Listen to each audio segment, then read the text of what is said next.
Hallelujah. आप सभी को जय मसीह की। कैसे हैं आप लोग? प्रभु का धन्यवाद हो कि सच में वो हमें है ना प्रतिदिन अपने अनुग्रह में और अपनी दया में और अपने प्रेम में बना के रखता है ना। तो सच में वो महान है ना, और उसके लोग भी उसके साथ उसके सहभागिता में है ना दिन प्रतिदिन चलने चाहिए ना। तो आइए हम वचन में जाने से पहले अपनी आँखों को बंद करेंगे, अपने आप को दीन करेंगे, अपने आप को नम्र करेंगे ना, ताकि जो भी कुछ हम वचन सुने या सीखें उसे हम अपने हृदय में उतारने पाए, है ना।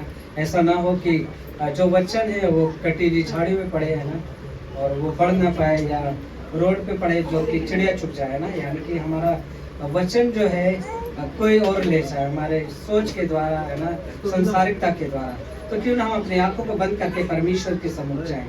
धन्यवाद देते मानता परमेश्वर आज के आपके प्रेम के लिए स्वर्गीय प्रधान, आपकी दया के लिए, आपके अनुग्रह के लिए स्वर्गीय प्रधान, आज के सुंदर समय के लिए मेरे महान पिता परमेश्वर की आपने सच में प्रेम प्रभु ये खास दिन दिया प्रभु जी, ये सुंदर मौसम दिया प्रिय पिता, सुंदर दिन दिया प्रिय महान पिता हम सबको प्रिय प्रभु जी। हम आपके मुख्य भागों में चाहते हैं स्वर्गीय प्रधान, आपके कहे हुए शब्दों को प्रिय प्रभु जी हम सुनेंगे पढ़ेंगे प्रिय प्रधान। मैं चाहता हूँ प्रिय प्रभु जिस प्रकार से आपने मूषक को प्रभु जी अगुवाई की थी और प्रभु उसके द्वारा आपने बातें की थी प्रभु जी राजा फिरौन से स्वर्गीय प्रधान, ये लोग फिरौन की तरह तो नहीं प्रिय परमेश्वर, लेकिन प्रिय प्रभु कहीं ना कहीं प्रिय प्रधान आपके वचन को प्रभु दरकिनार कर देते हैं और प्रिय प्रभु जी आपके वचन को प्रभु जी मानने और सुनने के बजाय प्रभु संसारिकता को ज्यादा महत्व देते हैं। हाँ प्रिय खुदा में चाहता प्रभु प्रभु आपकी आत्मा इस समय उतरने पाए और प्रभु जी जो भी वचन इनके जीवनों में इनके मनों में प्रभु जी बोया जाए वो प्रभु जी बहुतायत से फल लाने पाए। सारी आदर महिमा आपके नाम को देते हुए विनती प्रार्थना प्रभु यीशु के नाम से मांगते हैं, हालेलुया। आज का मेरा जो विषय है वो है ना बाइबल में से वो है क्रोध के प्रति, है ना, क्रोध के प्रति कि क्रोध न करना, और साथ ही साथ जो कड़वाहट है वो आपके जीवन को क्या कर देता है, नष्ट कर देता है, नाश कर देता है ना। तो इस विषय पर बाइबल हमें क्या बताता है, बाइबल क्या कहती है कि क्रोध करना सही है या गलत है ना। इसके विषय में आज हम सीखेंगे।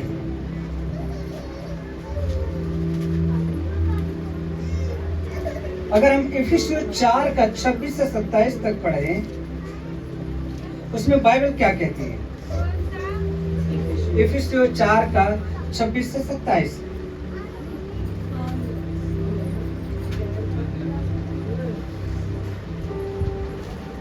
26 में इस प्रकार से कहता है बाइबल, क्रोध तो करो पर पाप मत करो, सूर्य अस्त होने तक तुम्हारा क्रोध न रहे और न शैतान को अवसर दो। आमीन, हालेलुया। बाइबल क्या कहती है हमें कि तुम क्रोध तो करो लेकिन उस क्रोध के द्वारा तुम्हारे जीवन में पाप ना आ जाए, है ना। वो क्रोध तुम्हें क्या है, अंदर ही अंदर खाना चाहे, है ना। इस प्रकार से अवसर न दो, इस प्रकार से मौका न दो शैतान को कि वो आपके जीवन को क्या कर दे, नष्ट कर दे।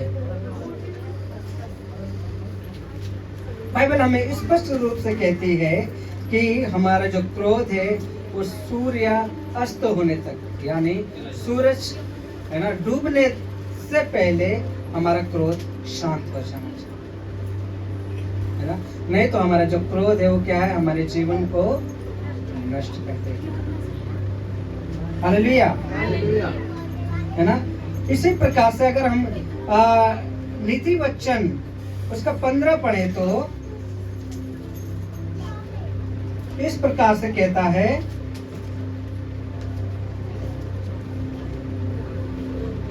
मिठास भरी उत्तर क्रोध को शांत करता है ना, परंतु कठोर वचन गुस्से को भड़काता है ना। यदि आपके जीवन में या आपके आपस में पति पत्नी में भाई बहन में, है ना, पुत्र पुत्रियों में है ना इस प्रकार से कोई भी बात अनबन होती है या है ना गलतफहमी होती है या लड़ाई होता है ना, तो उस समय क्या होना चाहिए, हमारा जो व्यवहार है वो मिठास भरा होना चाहिए, है ना। हमें तुरंत समझ जाना चाहिए कि ये परमेश्वर की ओर से नहीं है, ये शैतान की ओर से, है ना। हमें तुरंत समझ जाना चाहिए कि शैतान हमारे जीवन में क्या है, अड़ंगा डालने जा रहा है ना।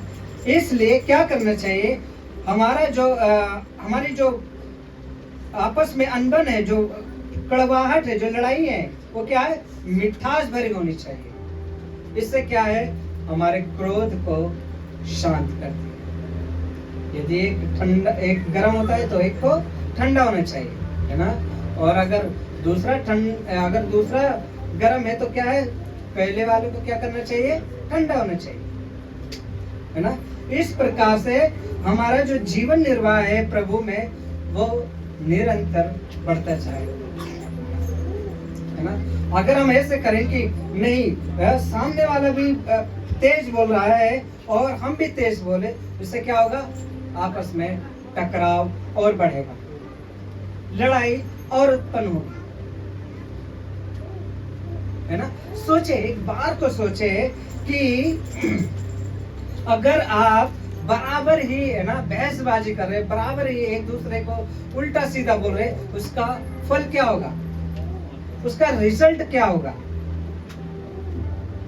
उसका प्रतिफल क्या होगा, यही होगा कि आप टूट जाएंगे, है ना। आप जो जुड़े हुए हो परमेश्वर से, वो क्या है, अलग हो जाएंगे, है ना। वही अगर हम एक बार को सोचे कि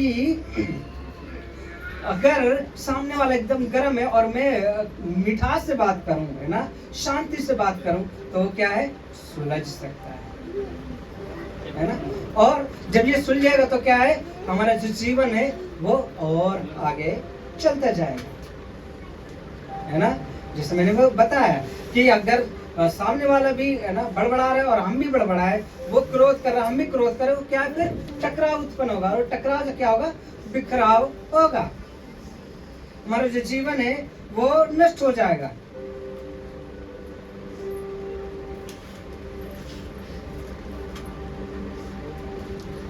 अगर हम याकूब 1:19 से 20 देखें, इसमें बाइबल क्या कहती है, मेरे प्रिय भाइयों, ये तुम जानो कि हर व्यक्ति सुनने में तेज हो, बोलने में धीरे और क्रोध करने में धीरे हो, क्योंकि मनुष्य का क्रोध परमेश्वर की धार्मिकता का काम नहीं करता है। हालेलुया। हर एक व्यक्ति के लिए बाइबल क्या कहती है कि सुनने में तेज होना चाहिए, है ना। सुनने के लिए हमें तत्पर होना चाहिए, है ना। चाहे बुरी बातें क्यों ना हो, तब भी शांति से सुनना चाहिए, है ना। और खासकर जब अच्छी बातें हो तब तो और अच्छे से सुनना चाहिए, तेज होना चाहिए सुनने में, है ना। कोई किसी बात को लेकर समझा रहा है, उस पर भी हमें ध्यान देना चाहिए, ना कि हमें, है ना, बराबर बहसबाजी करनी चाहिए, नहीं ऐसा नहीं है, ऐसा नहीं है, ऐसा नहीं है ना। आप जितना भी प्रूफ करने की कोशिश करोगे उतना ही क्या है, आपका संबंध खराब होता चला जाएगा, है ना। तो जरूरी है कि सुनने में हमें बहुत तेज होना चाहिए हर एक बात में। अगर कोई हमारे प्रति बुराई भी कर रहा है, कोई हमारे प्रति, है ना, कड़वाहट को भी बोल रहा है, तब भी हमें शांति से सुनना चाहिए। क्यों? क्योंकि बाइबल हमें कहती है, बाइबल हमें आज्ञा देती है कि तुम क्या है, अपने बैरियों से प्रेम करो, यदि वो तुम्हें सताते हैं तो उनके लिए क्या करना है, प्रार्थना करो। फिर हम क्यों नहीं करते, है ना, हम क्यों भूल जाते हैं उसके वचन को।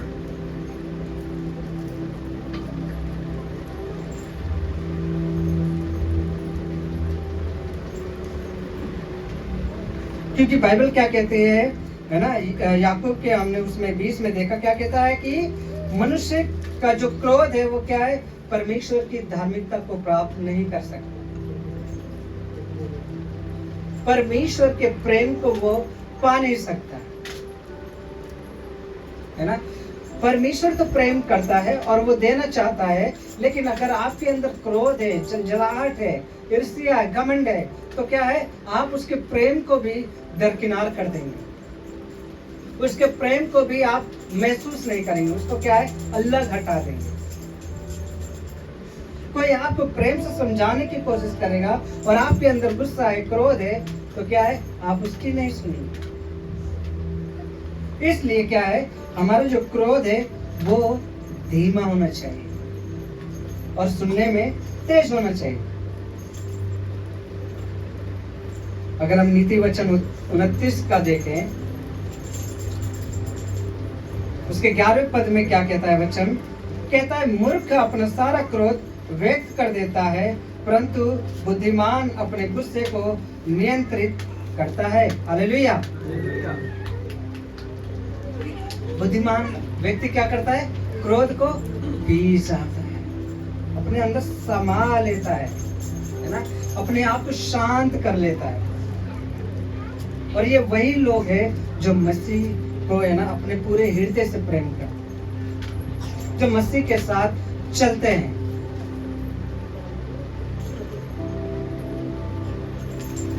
और जो मूर्ख व्यक्ति क्या होता है, अपनी भड़ास निकाल देता है, थोड़ा से भी गलत फहमी हुई या चलो वो प्रूफ भी हुआ कि सामने वाला गलत, तब भी भड़ास निकाल देता। और फिर आप सोचोगे कि क्या भड़ास निकालना बेकार है ना। भड़ास निकालना बेकार है। अगर आप उसको सही तरीके से भड़ास निकाले, है ना, तो वो अच्छा है। यदि हम मसीह में है तो मसीह का प्रेम दिखाना हमें अति आवश्यक है, बहुत जरूरी है। और मसीह का प्रेम अगर हम में नहीं है तो हम सामने वाले को प्रेम नहीं कर सकते। यदि हम अपने समझ में, अपने अकल में ज्यादा बुद्धिमान बनेंगे तो क्या है, मसीह का प्रेम हम पहचान नहीं पाएंगे और दूसरों को भी वो प्रेम नहीं दे पाएंगे।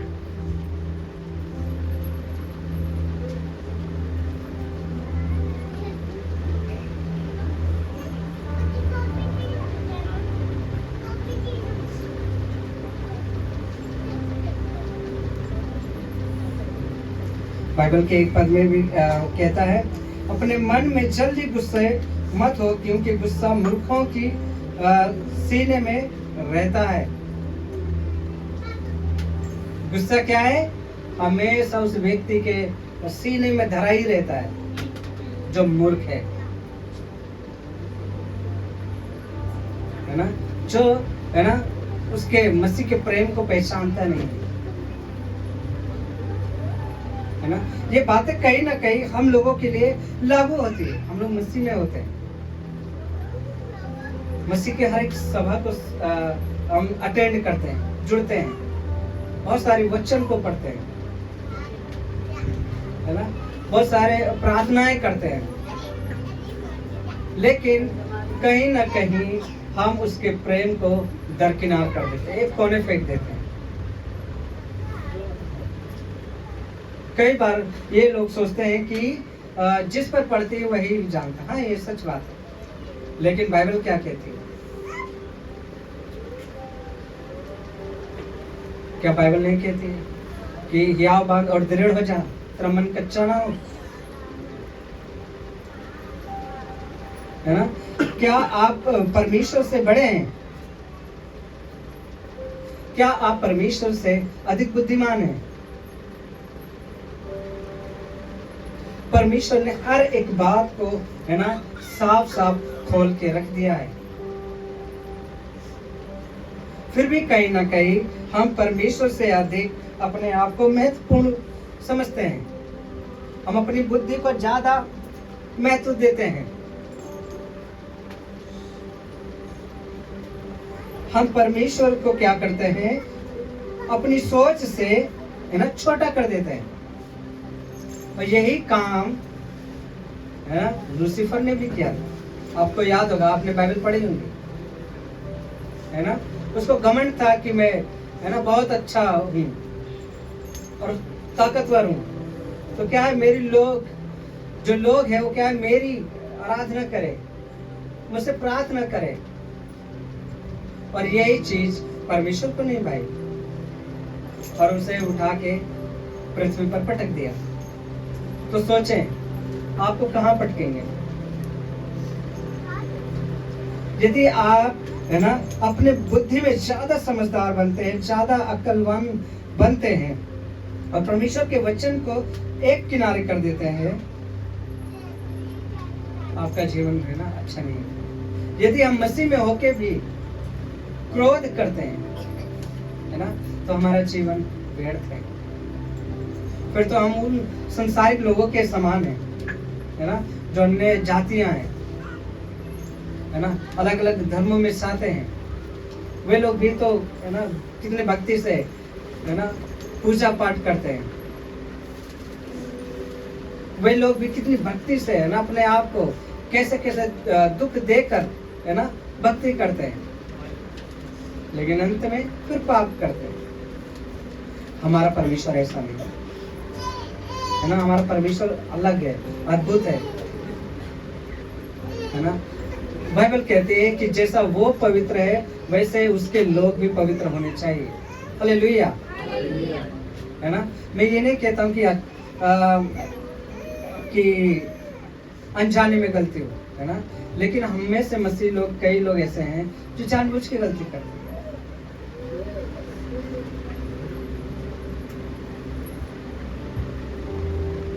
अभी तो नया ट्रेंड चालू हुआ है मसीहों में। मियां बीवी में अगर अनबन होती या अलग होते स्टेटस लग जाता है। ये मसीह लोग हैं।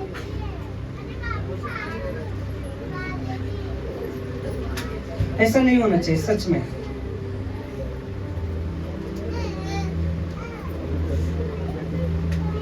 है ना। मैंने कई बहनों को देखा, कई भाइयों को देखा है सच में स्टेटस में संसारिकता वाले।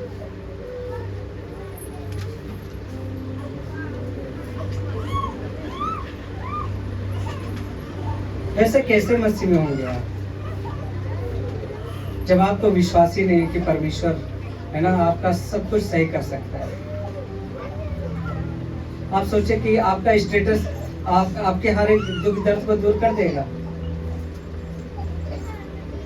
है ना। संसारिकता के लोग क्या है, अलग से मजाक उड़ाएंगे। वो सोचेंगे ये क्या हो गया इनके बीच में, फिर वो कहेंगे ये लोग तो मसीह में है।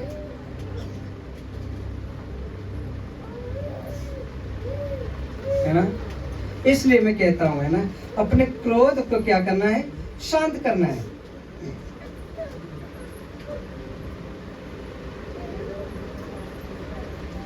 क्रोध पर अब हम कुछ पॉइंट को देखेंगे। हम क्रोध पर नियंत्रण करना, बाइबल सिखाता है कि क्रोध को नियंत्रित करना चाहिए।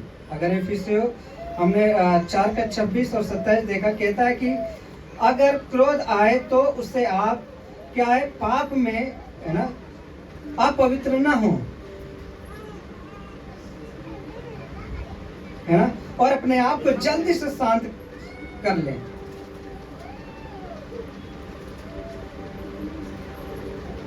है ना, पर ये सच में क्रोध को क्या है, शांत करने का सबसे महत्वपूर्ण तरीका है कि अपने आप को जल्दी से जल्दी शांत कर लेना, है ना,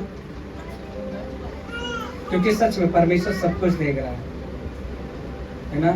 मियां बीवी में, है ना, माता पिता के प्रति बच्चों में, और बच्चों के प्रति माता पिता में, सब कुछ देख रहा है। जो चीजें आपके नियंत्रण में नहीं है, आप परमेश्वर के हाथ में है ना। जो चीजें आपके कंट्रोल में नहीं है, अपने आप से न्याय करने के बजाय परमेश्वर के हाथ में है।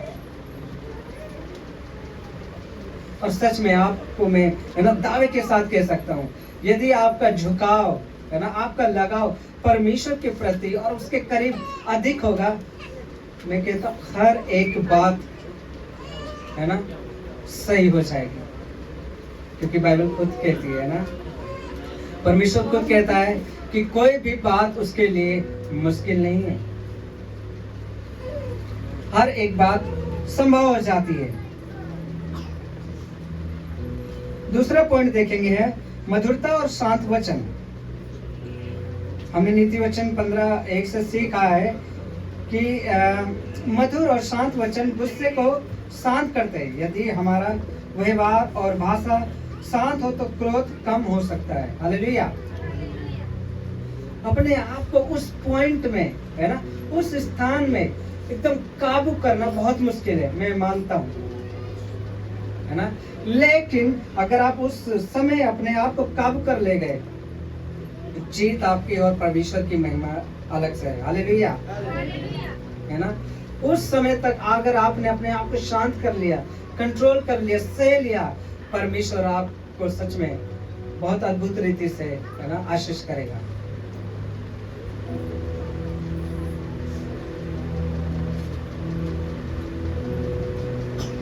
तीसरा है धैर्य और संतुलन।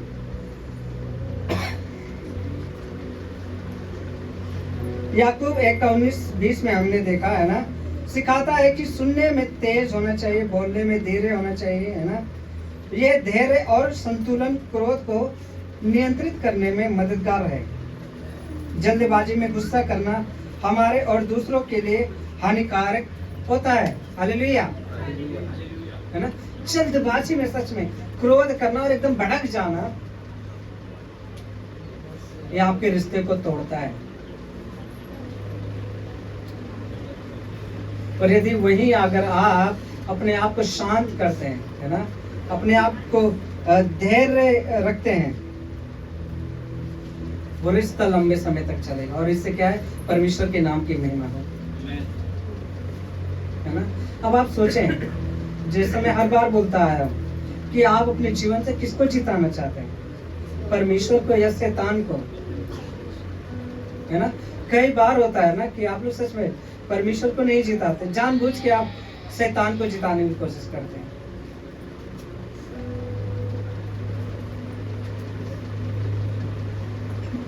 चौथा पॉइंट हम देखेंगे, बुद्धिमान व्यक्ति की विशेषता। नीति वचन 29:11 में हमने देखा, और ये कहता है कि एक बुद्धिमान व्यक्ति अपने क्रोध को नियंत्रित कर सकता है, जबकि एक मूर्ख अपने गुस्से को व्यक्त कर देता है ना, एकदम भड़क जाता है। बुद्धिमत्ता का एक महत्वपूर्ण पहलू अपने भावनाओं पर नियंत्रण रखना है ना। अपने भावनाओं पर नियंत्रण रखना बहुत जरूरी है। कई बार आप इमोशनल होके बहुत सारे कदम उठा लेते हो, इमोशनल होके स्टेटस लगा लेते हो। वही इमोशनल परमेश्वर के हाथ में, वही भावना परमेश्वर के प्रति घुटने टेक के और रो के दिखाओ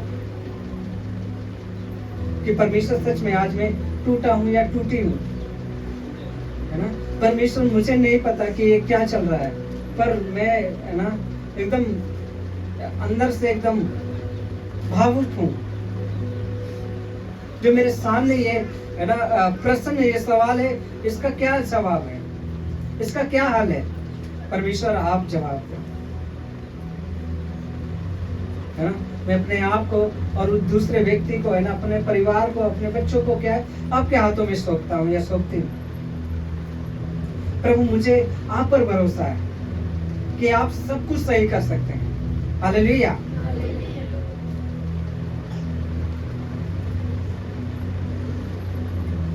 पांचवा है गुस्से का नुकसान।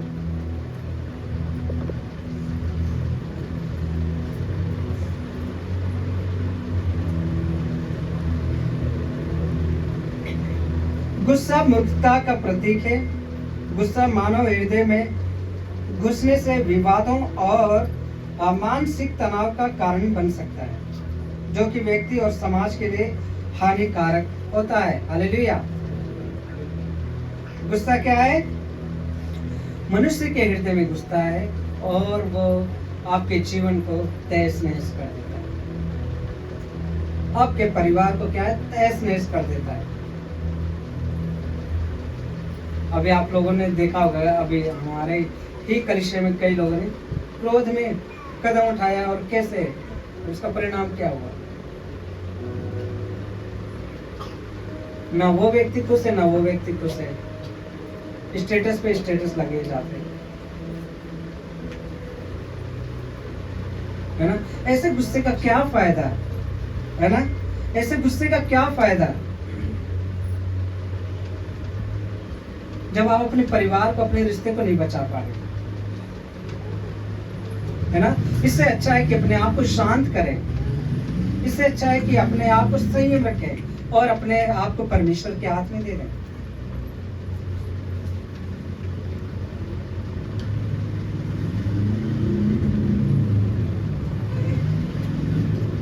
तो इन 5 पॉइंट में बाइबल के वचनों से ये स्पष्ट होता है कि क्रोध को नियंत्रित करना और शांत रहना व्यवहार और आत्मा की शुद्धि के लिए बहुत बहुत बहुत जरूरी है ना? शारीरिक रूप में भी और आत्मिक रूप में भी, है ना? अपने आप को शांत रखना और कंट्रोल करना बहुत जरूरी है ना? नहीं तो हमारा जो जीवन है वो सच में बिखर जाएगा, और जब जीवन बिखरेगा तो क्या है, हम सच में नरक के भागी होंगे। कौन कौन नरक जाना चाहता है कोई, है ना? अभी तो कोई नहीं हाथ उठा रहा, लेकिन नरक वाले कार्य कर रहे हैं आप लोग सच में, चाहे स्त्री हो, चाहे पुरुष हो, चाहे, है ना, लड़की हो, चाहे लड़का हो, है ना?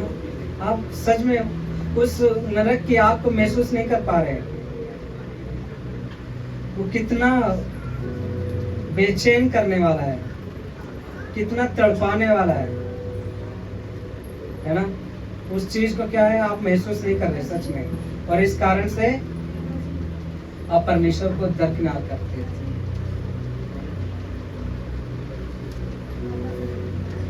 क्रोध क्या है, आपके जीवन को नष्ट करे जा रहा है।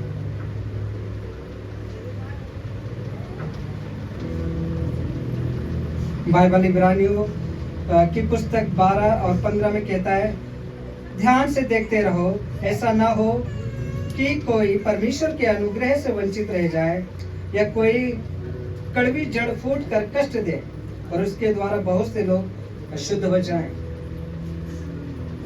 अपने आप को ध्यान देना है ना? अपने आप को ध्यान देना है, अपने आप को सोचना है कि क्या हम परमेश्वर के अनुग्रह से वंचित तो नहीं हो रहे, परमेश्वर के अनुग्रह से दूर तो नहीं हो रहे। क्या मैं अपने आप को ज्यादा महत्वपूर्ण समझता हूँ या समझती हूँ, है ना? मैं ही बुद्धिमान हूँ या मैं ही ज्यादा समझदार हूँ? परमेश्वर नहीं है समझदार, मैं ही न्याय कर सकता हूँ, परमेश्वर नहीं कर सकता। क्या आप लोग ऐसा सोचते हैं? यदि आप लोग हैं अभी तक ऐसा सोचते हैं या करते आ रहे हैं, तो अपने आप को सही में, है ना, मैं कहना चाहता हूँ कि बदल दें, अपने जीवन को बदल दें।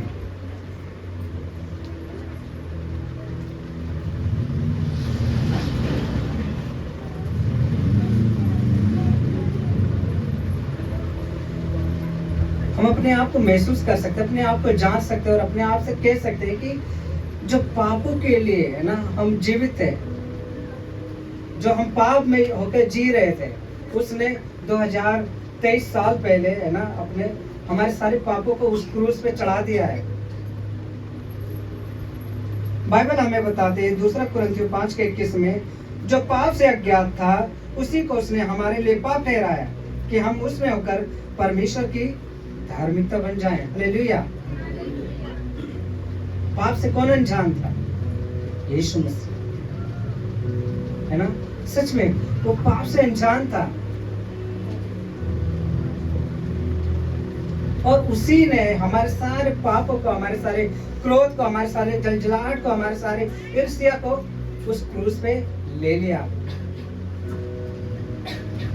तो फिर क्यों, है ना, अपने आप को उस पाप में झोंक दें या उस क्रोध में क्यों झोंक दें?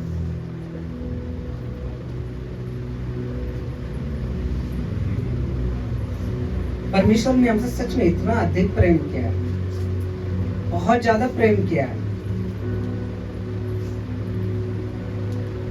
हम परमेश्वर को नहीं देखते, लेकिन परमेश्वर हमें प्रतिदिन देखता है। और इस कारण से उसने हमसे इतना अधिक प्रेम किया कि अपने इकलौते पुत्र को दे दिया कि वो हमारे लिए मारा जाए, और हम इस बात को सोचे और महसूस करें कि हाँ, वो सच में मेरे लिए मारा गया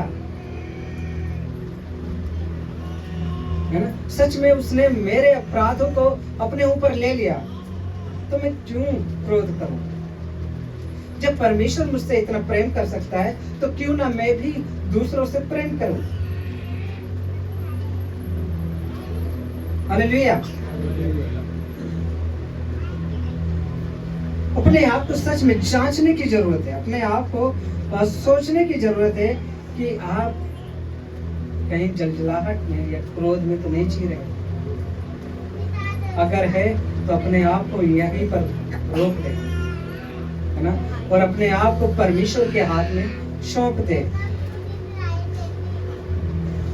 अपने आप को परमेश्वर के हाथ में दे दे और गिड़गिड़ाए, उससे कहे कि परमेश्वर सच में मुझसे पाप हुआ है ना, और सच में मेरे जीवन में क्रोध था, कड़वाहट थी, और इस कारण से मैं परमेश्वर तुझसे दूर हुआ या दूर हुई। अब मैं फिर से नया रिश्ता निभाना चाहता हूँ, है ना, मैं फिर से आप में जुड़ना चाहता हूँ।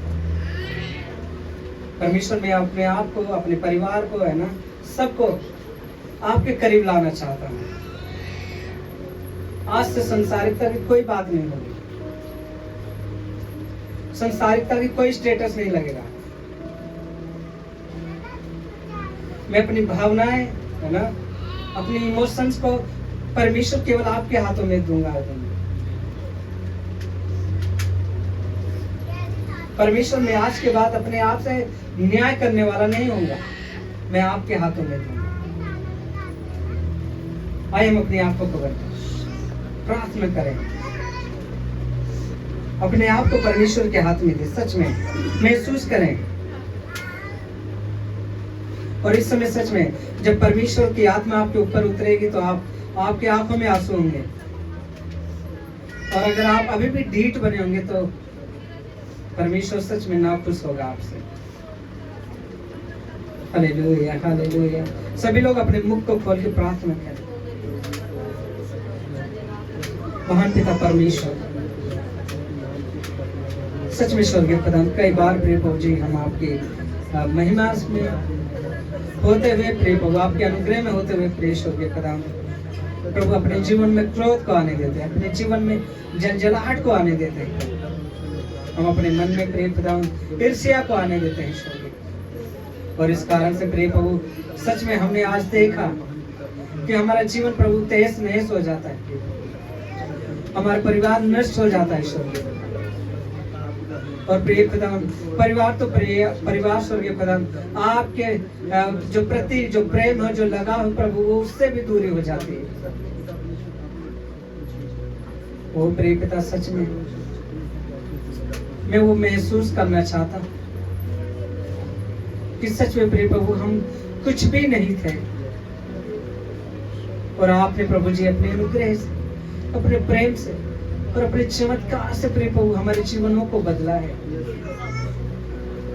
हमारे जीवन में बहुत आय से आशीष दिए प्रिय प्रभु। लेकिन फिर भी प्रिय प्रभु हम आपके प्रति वफादार नहीं हो पाते, फिर भी हम प्रभु जी उस क्रोध में जीते हैं।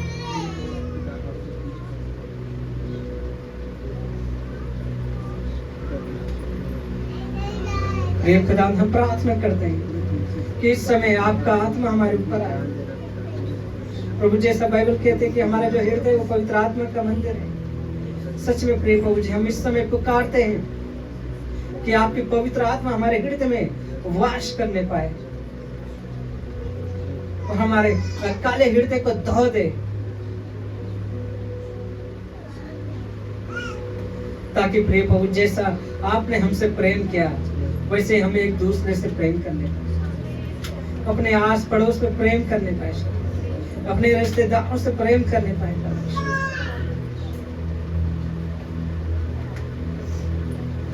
क्योंकि प्रेम हर अपराधों को ढांप देता है। और प्रभु सच में आप वादा करते हैं कि यदि तू अपने पापों को मान ले और अंगीकार करे तो मैं तेरे पापों को क्षमा करके तुझे हिम के नाई श्वेत कर दूं।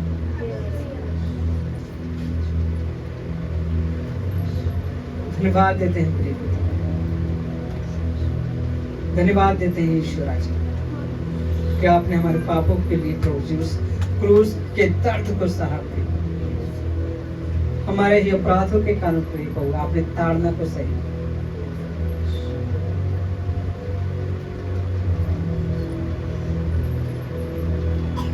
सच में प्रिय प्रभु, हम आपके उस दर्द को, उस दुख को प्रभु जी महसूस नहीं कर पाते हैं कई बार, क्योंकि हम अपनी आत्मिक आंखों को बंद करके रखते हैं।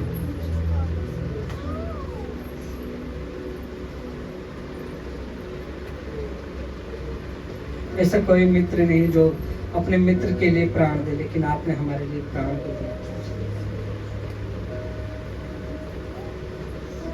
धन्यवाद देते हैं ईश्वर। सच में प्रिय प्रभु जी, आज से हम वादा करते हैं प्रिय प्रभु हमसे कि अब हम अपने जीवन में प्रभु जी क्रोध, ईर्ष्या, जलन और घमंड को नहीं आने देंगे प्रिय प्रभु जी। प्रभु हम हमेशा याद रखेंगे ईश्वर ये पद, यदि ये बातें आई तो शैतान जीत रहा है और हम तुरंत पलट के प्रिय प्रभु जी आपको जिताएंगे, क्योंकि सच में प्रभु तो हमारा उद्धार करता है, तुमसे प्रेम करने वाला प्रिय प्रभु। सारी आदर महिमा आपके नाम को देते हुए विनती प्रार्थना प्रभु यीशु के नाम से, आमीन। प्रभु आप लोगों को आशीष दे।